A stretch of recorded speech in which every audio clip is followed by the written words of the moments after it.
Good morning. How are we doing? Yeah, good. Nice to see you guys. It's good to see you after Christmas. If you're still here after Christmas, you're super holy, so congratulations.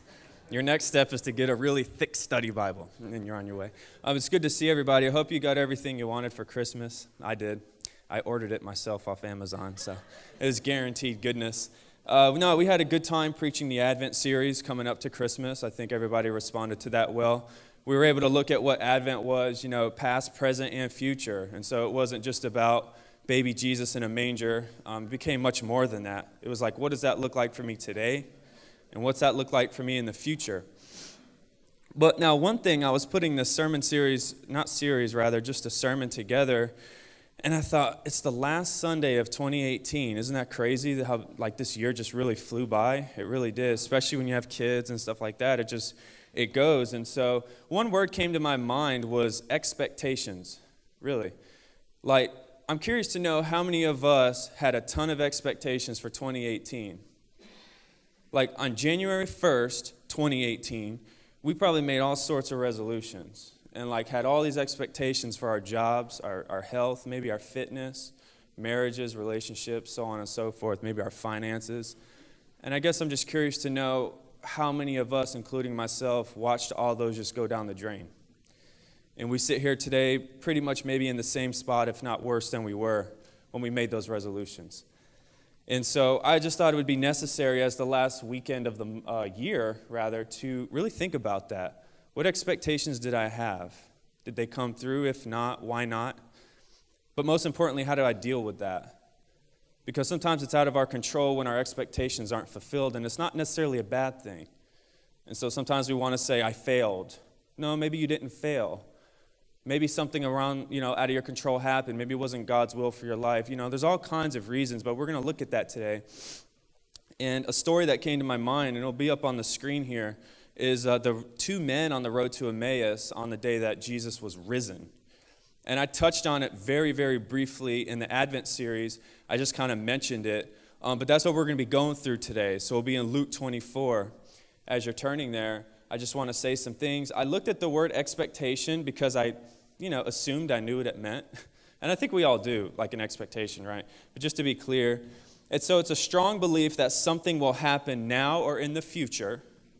But it's also a belief that someone will or should achieve something, especially in a way that benefits us, right? So expectations, that's what it is the strong belief, I'm expecting this thing to happen because of this. And I had a thought of in my opinion, I don't believe expectations just come out of thin air, unless you're a crazy person. And what I mean by that is I don't expect Johnny Rizzo to come up to me after this service and cut me a check for $100.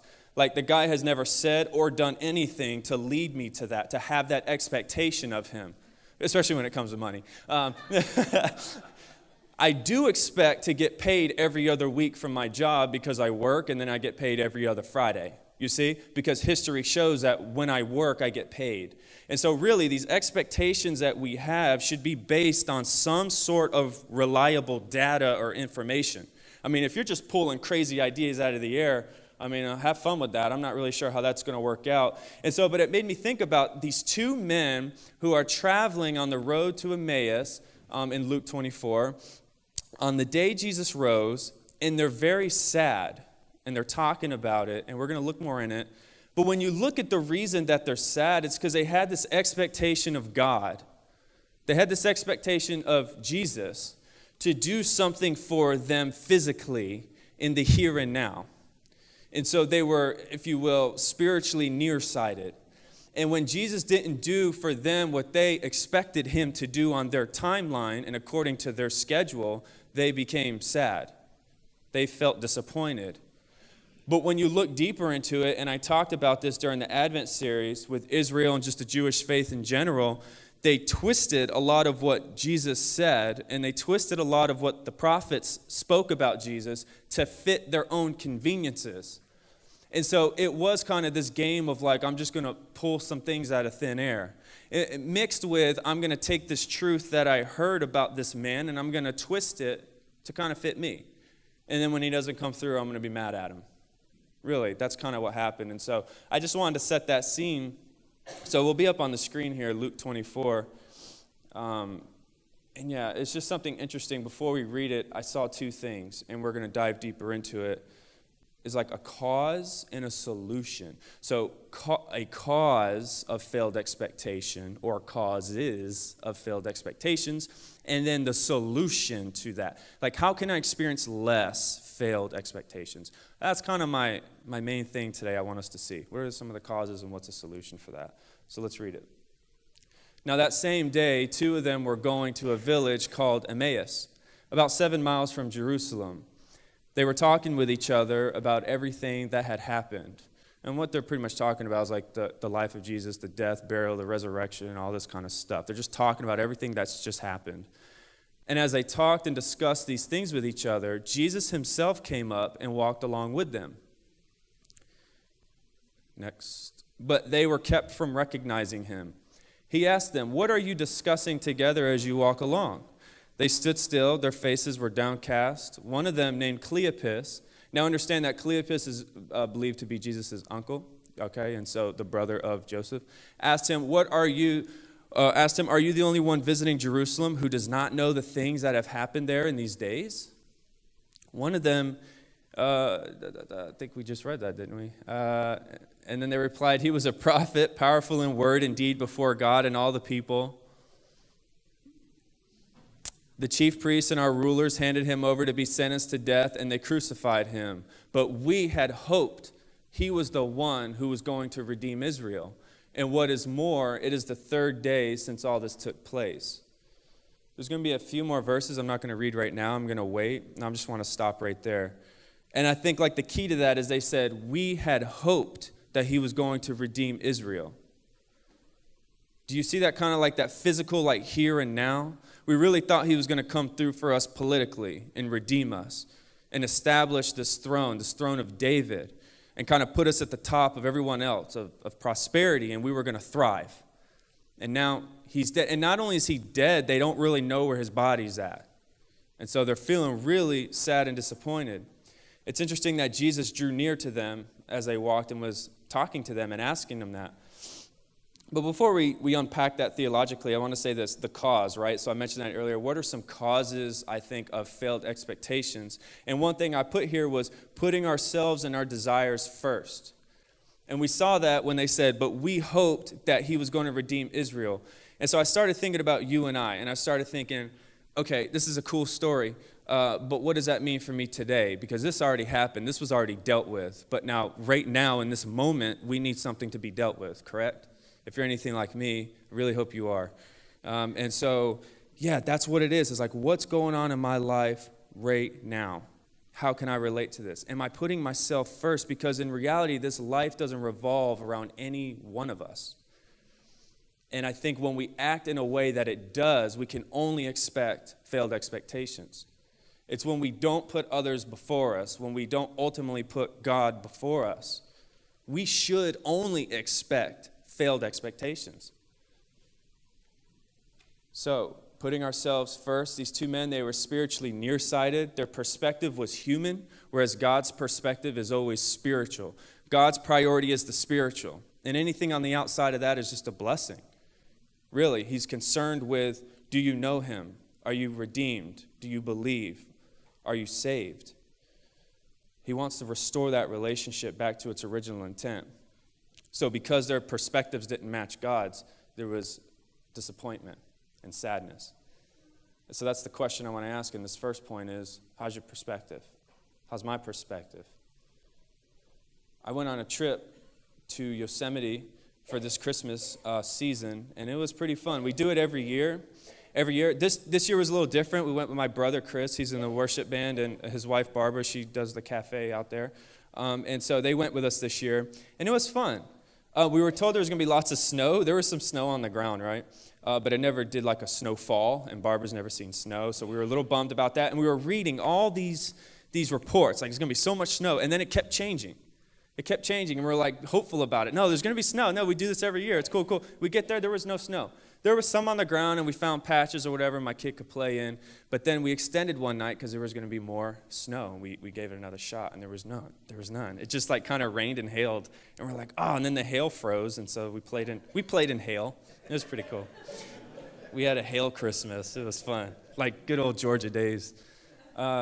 So yeah, I just had a lot of failed expectations there, man, and I became really bummed, and that's just kind of like a surface level analogy. Of course, this was much deeper and more serious. And some of you today are going through some things that are much more serious than that. Like you swore to yourself that 2018 was going to be different. For me, if I want to be vulnerable with you guys, 2018, I had a lot of expectations that didn't come through in a lot of areas. Some of it was my fault and some of it wasn't. And I sit here today like really kind of bummed out about that. And so I'm really preaching to myself in a lot of areas too. Those times where you just kind of sit there and you're like, man, I was going to be a better husband and I wasn't. Or I was going to be a better dad and I wasn't. I wasn't going to let anger get the best of me. I was going to be a better steward of my money, or I'm going to be in this position, whether in a ministry or a job, and you're not. And so you sit there like, man, I failed. But God's saying, but I'm showing you something in the midst of that. What he wanted these two men to see was something deeper. He wanted to show them their hearts and what they were actually struggling with, which was a lack of faith in him. And I just know that that's what God wants to speak to us today about. Instead of viewing your failure as something maybe you did wrong or whatever the case may be, twist it and say, no matter the reason, what's God trying to say to me through it? And I just think that's healthier, and it motivates us to go forward. I'll take that little rabbit trail. So that is one of the causes, is putting ourselves first, our desires first. I would say another cause is a lack of faith in the truth that we've already heard. Like things that we already know, that God has already spoken to us about. Look at verse 25. Jesus himself tells them why that they're sad. He tells them why they're sad. How foolish you are, and how slow to believe all that the prophets have spoken. Did not the Messiah have to suffer these things and then enter into his glory? And I touched on that in the Advent series. When it comes in relation to the Jews and Israel and just all that kind of stuff, they were kind of thrown off that Jesus died. But really, all the prophecies it was in there. It was in there, and that's why Jesus is saying, did you not believe what the prophets said about me? Didn't you know that I was supposed to suffer these things and then enter into glory? And I'm just curious, how many times God has spoken to me, why are you so let down right now? Why are you so sad? I've told you straight up in my word that in this world you can expect many trials, but I'm with you through them. Why do you feel like these let down expectations of me? Why are you assuming that your life is going to be 100% smooth? I never told you that. And I feel like we do the same thing with people, and I'm not trying to turn this into a psychology thing or whatever, but really I think if you want to make it even more applicable, I have all these friends who have all these expectations of me, or I have expectations of them. Okay, just make sure you have some clear communication. My friend is always mad at me because I never hang out with them. Communicate with them your schedule so that they don't have these expectations of you. Does that make sense? And I just feel like we kind of drag that into our spiritual lives. God, why don't I have this? I was expecting this. And God's saying, but what did I tell you? What did I show you? What does my word say? What did I tell you in prayer that one time? That one worship song that you were listening to and you claimed it spoke to you, what did that song say? Then why are you expecting something else? I just think it's healthy to realize that. Because it's easy to get mad at God. He's the lowest hanging fruit because he's in control of everything. And so it's super easy to point at the biggest object in the room, which is God. But I would just encourage us not to do that. And so it's a lack of faith in the truth we've heard. Oftentimes we're desiring this new revelation, this, God, I just want to go deeper and deeper. And that's cool. And that's I'm there with you guys. I want to go deeper, obviously. But then God's like, okay, you want to go deeper, but you can't even swim in the 2 foot yet. I gave you all these basic truths. I gave you all these commands. How are you operating in those? Because can we really appreciate the deeper if we're not really already living out and appreciating, not the shallow, but the basics, the things he's already told us? And so it's this process with God. He's not just going to chug you into the 15-foot pool. It's a process, and we need to hang on to him and listen to him and fellowship. And we're going to look at that in a little bit. That's part of the solution, is when we have this fellowship with God and we talk to him like the person he is and not some kind of invisible Star Wars force. And so that's what he was telling them here, is like, hey, you're slow to believe in all the truths about me. This is why you're sad. What truths has God spoken to you about? You know? What things has he spoken to you about? I think about marriages when I think about this. And I think about my own marriage too, and I'm just like, wow, things that make it work is like when you communicate with one another, or boyfriend, girlfriend, you know, whether you're engaged, I don't care. It's just whatever relationship you're having. Even with friends, I guess. It's like, hey, don't assume what they're thinking, or don't assume they're going to handle it the way that you would handle it. That's probably one of the biggest fight starters. Well, yeah, but I assumed you were going to. Well, don't assume, you know. So God's just trying to help us out here. He's saying, hey, it's a lack of faith and some truth that I already told you. How did I tell you to be a better husband? Do that. How did I tell you to be a better employee? Do that. You know, better preacher, pastor, whatever the case may be. Do that. Then you can expect, and you won't be let down. Also notice something here in verses 26 and 27, an incorrect view of who God is. Like, bad theology will mess you up every time. And I think a lie from Satan, or maybe it's just laziness on our part, I'm not really sure, perhaps it's a mixture of two, is we get into this mindset of theology doesn't matter, it's all about the love. No, theology matters, and it's all about the love. You know, really it is, because you can't love someone you don't know. Like, I love my wife because I get to know her more and more. I know what makes her tick, what doesn't, and we just have that relationship. And so if you think God is like a three-headed elephant, like, you're going to live that way. And so an incorrect view of God will always mess you up. And so we see this in verses 26 and 27. Jesus says this to them. And mind you, at this time, they don't know this is Jesus. This is just a man that they don't recognize. And we're going to look at that here in a second. But in verse 26, look. Ought not the Christ to have suffered these things and to enter into his glory? Now watch 27, man. This is my favorite verse. And beginning at Moses and all the prophets, Jesus expounded to them, or explained to them in all the scriptures, the things concerning himself. And so Jesus was like, found it necessary to take them back all the way and be like, hey, this is who I am, and I'm going to reveal myself to you, and this is what it is. And so they had this incorrect view of who God was, and again, that's what was tripping them up. He didn't come through. Well, what version of Scripture, because they did have some, you know, or what did the prophets, what were they telling you, you know? Like, really, or how are you interpreting that? If you don't see God for who he really is, or as he's shown in Scripture, then your experiences and your failures, but also your desires, your success, doesn't matter. Everything about your life will begin to create a God. And so if you don't know who God is, you'll start creating one. And that's the danger. It's like, as Pastor Joe Hauser used to say, I think it was Joe. I don't know if it was Julian, but it's good regardless. A cooler version of yourself, you know? Yeah? Okay, good. Yeah, but that's what we do, man.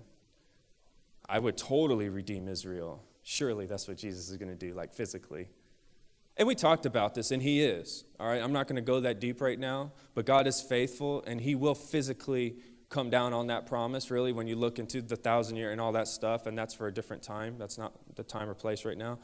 But so he is faithful, but they wanted it right now, and they wanted it that second.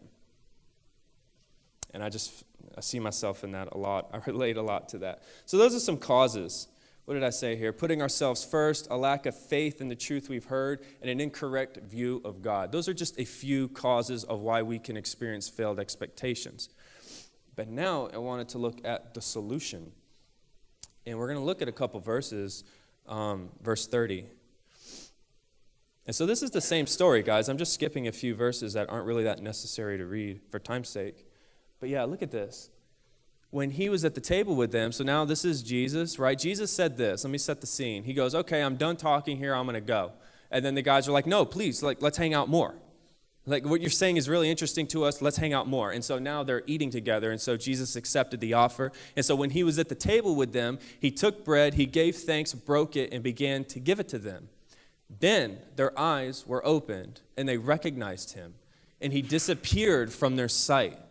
They asked each other, were not our hearts burning within us while he talked with us on the road and opened the scriptures to us?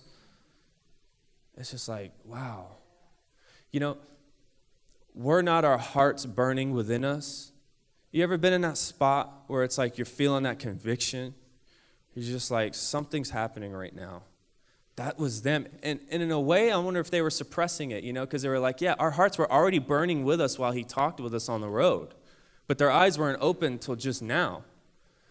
And so I started saying, Lord, what are you trying to say here? And really, I think a solution out of many, one of them to failed expectations is an honest communication and a fellowship with God. Think about it. These two men, they're walking on the road to Emmaus. Some stranger comes up to them. They don't know it's Jesus yet. And he's like, hey, guys, I'm just going to join your conversation. Why are you so sad? Can you imagine, really put yourself in their spot right now? Why are you so sad? And it showed on their face. And they were honest. They got it out of their system. Really, they kind of vomited it. I don't know about you guys, but if I was those and some dude came up to me I didn't recognize, why are you so sad? I'd be like, it's just stuff going on, man, some life. All right, bye. I'm going to go this way now, Emmaus, whatnot. They didn't do that. They vomited it out. They explained everything. They were like, yeah, Jesus of Nazareth, and, he's turned over and then crucified. And they were just getting it out of their system. But really, now they're sitting here with the Lord and they're fellowshipping, they're breaking bread. He's blessing it. They're in his presence. It's when we're in the presence of God that our eyes are opened. And I guess you could say our perspectives are shifted from what can I get here and now, and from spiritually nearsighted to what's God trying to say? What's the bigger picture? Perhaps I've been missing it all this time. And that was their thought. We missed it big. But it's funny because, and it won't be on the screen, but at the end of the story, they're so joyful. They run and they tell people, we seen the risen, the risen Christ. And hey, some people believe and some don't. But isn't that crazy how in the midst of that miracle, the same day Jesus was risen, they were still sad. They were downcast, But I think it's cool how the Lord approached them. And I just kind of feel like that that's something for somebody today, whether it even be myself, at least. We go on this road, our road to Emmaus, our journeys, our everyday life, this Christmas season's about over. We're heading to the new year and then it's work again, right? We're hitting the grind again. We're on our roads to Emmaus. We're just walking and talking with each other. A lot of us are sad, and we think God's left us and he wants nothing to do with us. But no, he's ready to walk up alongside us and say, hey, why are you so sad? Be honest with me. Really, guys, how about this? For 2019, if you want to make a resolution, I'll join one with you. It's let's put the religion aside. Let's start talking to God like the person he is instead of this religious thing, right? Instead of buttering him up, God, I'm very disappointed right now.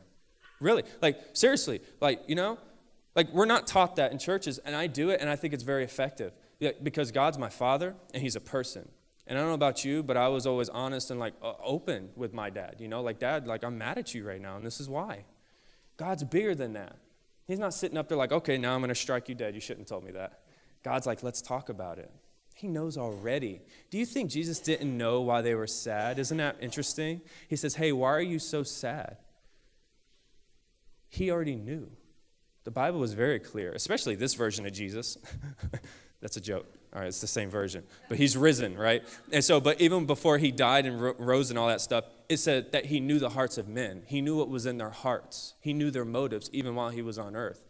Yeah, it says that many people were following him, but Jesus knew not to give himself to them because it was for the wrong reason. And so he had this ability because he is God and was God and forever will be God. He knew what they were thinking. He knew their motives. And so I just want to encourage you today that when God is saying something to you, it's not for his benefit, really. It's not he wants to know. He already knows. He's trying to get you to admit it yourself. Really, this is the key behind psychology. This is why it works. The whole reason you lay on a couch and like spill your guts to people, it's not even really for them at all. They're getting paid for it. They want you to hear yourself say it. There's some kind of healing in that. And that's why in the book of James 5, it tells us that when we confess our trespasses and our sins and things that are going on in our lives to one another, we're healed. You know, and it's just like, I think we just hide a lot of that and we say, I don't need to tell anyone. I don't need to tell God. It's just going to fail anyway. But no, God's saying, talk to me. You know, why are you so sad? Let's talk about it. I already know, but I want to hear you say it, and you need to hear you say it. Does that make sense? Does that help a little bit? I just think 2018 was full of a lot of disappointments for me. And I know probably for you too, but that's not the end of the road. That's not the end of our road. So now here comes the encouragement / gospel call. If you are feeling that way, there's hope. Really, there is. And it's easy to tune me out right now, like, oh, here it comes. But no, seriously, like, God is a person who's really interested in what's going on in your life. Like, he created you. And keep in mind, he didn't have to come down and die for you. He wanted to. And so that right there shows an interest. And he is there to take your burden because he knows that you can't do it. I can't do it. I can't run to myself. I can't run to you. I have to run to someone bigger than all of us, and it's God. And he's ready, willing, and able. So that's the question today as Christmas is over. Maybe you got the gifts you wanted, and maybe you didn't. But there's a gift that keeps on giving, and his name is Jesus. You know, really. And so are we partaking in that gift, and are we giving it? It's so good. He's ready. He's willing and he's able to restore that relationship with God the Father so that we don't have to be the two on the road to Emmaus being like, God, you let me down. What's he trying to say to you today? Maybe your job didn't pan out. I get that. A lot of people's jobs don't pan out. So I just think it's time to stop the victim mentality and be like, God, I get it. What are you trying to say to me? And I'm ready. I'm ready to turn over to you. That's my message for today. To wrap up 2018 and to go into 2019 with a new perspective. That God's walking alongside us. And he's concerned about how we feel. Because he knows he's the answer. So I just want to encourage you with that. And I hope that makes sense. To realize that these are some of the causes. Putting ourselves first, you know. We don't want to do that. A lack of faith. What has God already told you? What does his word say about him? Believe in that. You know. And then the solution is just like fellowshipping with God, praying, you know, to him, open communication, being honest, being vulnerable. Maybe even find some people from the church or whoever, maybe in your life, who are available. And just have that communication. Get it out of your system. All right? So as the worship band comes out, just think about that. We're going to go into prayer. I'll do a closing prayer. We'll sing a song, and then we'll be set free. Sound good? All right, cool.